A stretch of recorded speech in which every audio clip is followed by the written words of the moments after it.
Hello, good afternoon. My name is Nigel Maynard, Editor-in-Chief of Drugstore News, and welcome back to our ongoing series where we interview thought leaders in retail pharmacy. Today, our guest is Holly May. Holly is the Executive Vice President and Global Chief Human Resources Officer for Walgreens. Holly, how are you? I am well. Thanks for having me. It's a Thank you pleasure for to be joining here. us. Great. So Walgreens announced a collaboration with one of your longtime partners, Mental Health America, on Mhm. a back to school campaign. Before we begin, can you explain to us what this campaign consists of?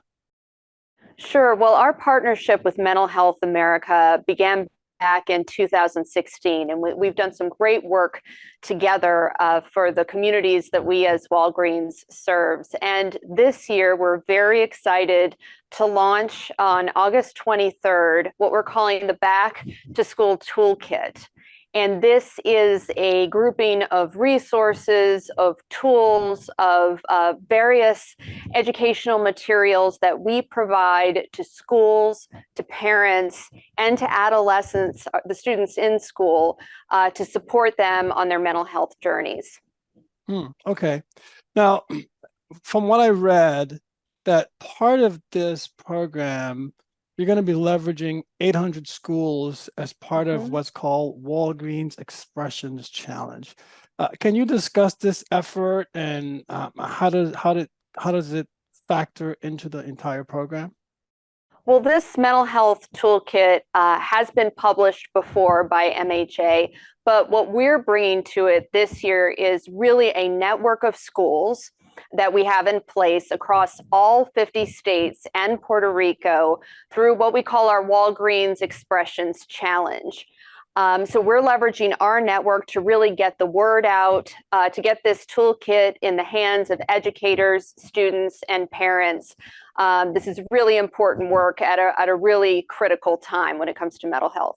Well, that's a good segue to my next question, which was why? Why did you feel that this is the right time to work with Mental Health America on this back to school campaign? Well, our purpose at Walgreens is more joyful lives through better health.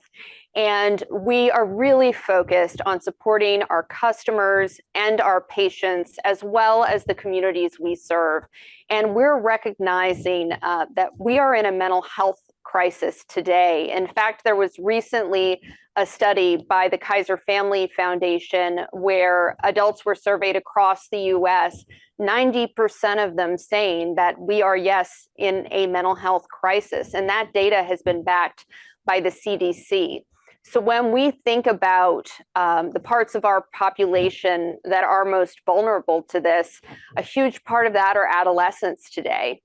And the focus of this year's toolkit is really going to be on their digital experience. So Mhm. how are they experiencing technology? I know as an elder millennial myself, I was born into a world without the internet and without the smartphone. But these adolescents today are digital natives. They were born into a world of social media, and they're dealing with some of the challenges that come along with that. So, in terms of our mission as an organization, our purpose, we're very much aligned with both physical and mental health and well-being. And this work and this partnership to co-author this toolkit with Mental Health America very much aligns with that. I feel like during COVID, especially, we heard a lot of talk about mental challenges Mm-hmm. among staff in the pharmacies. Right. Is Walgreens pursuing initiatives to help address mental issues among your employees? And can you talk to us a little bit about how you're doing that? Actually, back over a year ago, we launched a mental health campaign for our team members internally called Be Well Connected. And we really listened to our employees as we were developing, what would the solution look like for them? And our pharmacists being a huge part of that. So this was designed at the tail end of the pandemic. So we released actually two new offerings alongside an enhanced EAP solution. And I'll talk about one of those, which is Journey Live. which is an app that's available to all of our employees as well as their families and even others within their community that they would like to offer it to. And through this app, they gain access to a variety of programming taught by expert instructors that can be accessed on demand at times when they might need to access it most for their schedules. Mm-hmm. And one of the things we did earlier this year, actually, we announced this during Mental Health Awareness Month in May, is that we created customized content just for pharmacists, addressing, their needs and what they might be experiencing a day to day. So this is something where we're listening to them, we're making sure we're meeting them where they are and getting them the content when they need it.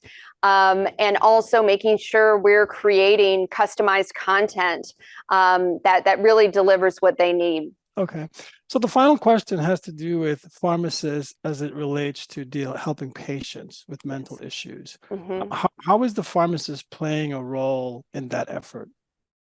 Yes, well, one of the things that we did, we were really at the forefront of this back in 2019, was we offered mental health first aid. We actually developed custom content together with the American Pharmacists Association to really support them with the tools they need to look at risk factors, to look at, what does it look like for someone to be in crisis, and to give them the training that they need to help address that. Another part of where they play a big role is in medication adherence. I mean, when you think about the role of the pharmacist, they are seeing patients most likely more often than even that patient's primary care provider. So the role that they play in that person's life and in supporting their health journey is a critical one. Yeah. Okay. Well, Holly May, thank you so much for talking to us today. We really appreciate it. Absolutely. Great to be here. Thank you. Thank you.